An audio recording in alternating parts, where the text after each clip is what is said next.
آج ویو 360 میں امریکی معاون وزیر خارجہ ڈونلڈ لو کا کہنا ہے کہ افغانستان میں طالبان حکومت کو تسلیم کرنا قبل از وقت ہوگا۔ یوکرین جنگ کی وجہ سے واپس آنے والے پاکستانی طلباء یونیورسٹیز میں اپنے داخلوں کے لیے پریشان۔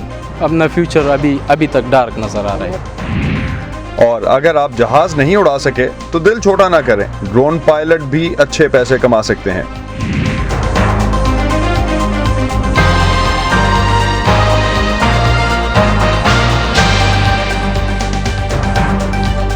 Voice of America Washington studio سے آپ سب کو خوش آمدید۔ آپ دیکھ رہے ہیں پروگرام ویو 360 اور میں ہوں اسد اللہ خالد۔ جنوبی اور وسطی ایشیائی امور کے لیے امریکہ کے معاون وزیر خارجہ ڈونلڈ لو کا کہنا ہے کہ عالمی برادری اس بات پر متفق ہے کہ طالبان کو تسلیم کرنے کے معاملے پر روس، چین اور ایران کو بھی شامل کیا جائے، اور ابھی افغانستان میں طالبان کے اقتدار کو جائز قرار دینا قبل از وقت ہوگا۔ وائس آف امریکہ کی ازبیک سروس کے ساتھ ایک خصوصی انٹرویو میں ان کا کہنا تھا کہ کچھ ملک بتدریج طالبان کے ساتھ تعلقات کو معمول پر لانے کے لیے کوششیں کر رہے ہیں، مگر کوئی بھی باقاعدہ طور پر انہیں تسلیم کرنے کی بات نہیں کر رہا۔ مختلف ممالک نے گزشتہ 20 سالوں میں افغانستان میں جو سرمایہ کاری کی ہے وہ بھی اس کے مستقبل کے تعین میں اور شہریوں کے حقوق کے تعین میں مددگار ہوگی۔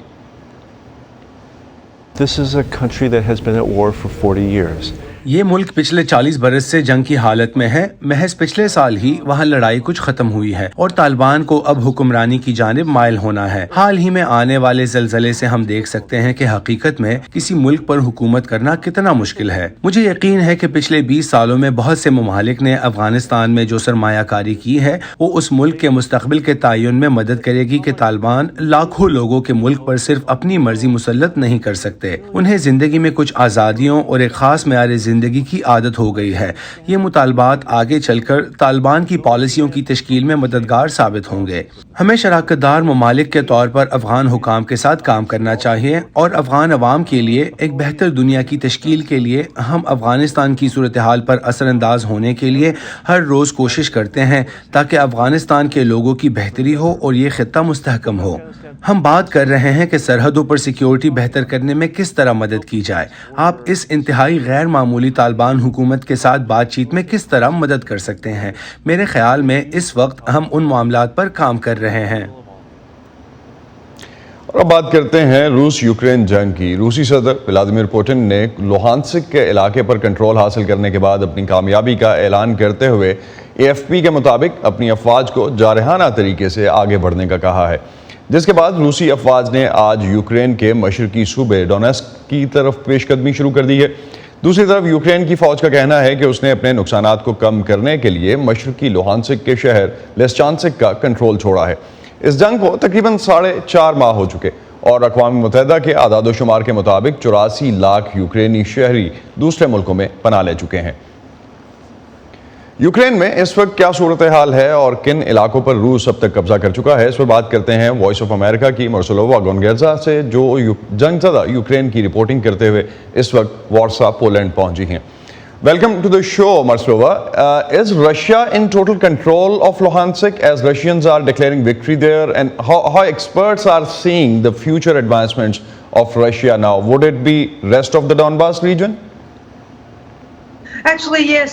It looks like Russia is controlling Luhansk and other areas of Donbas. It means that almost all Donbas area is under Russian control at this point.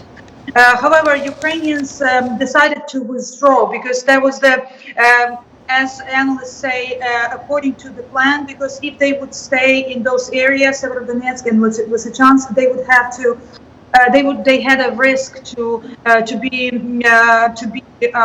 occupied internally, and that would be a big loss for Ukrainian army. Right now, the fighting is going on, and Russia is shelling, artillery is shelling in Severodonetsk area and Slovyansk, where I actually have been a few years ago. There was very pro-Ukrainian territory. The basic tactics that Russia is using is totally destroying the cities and making like a soccer field from the cities. There's nothing left to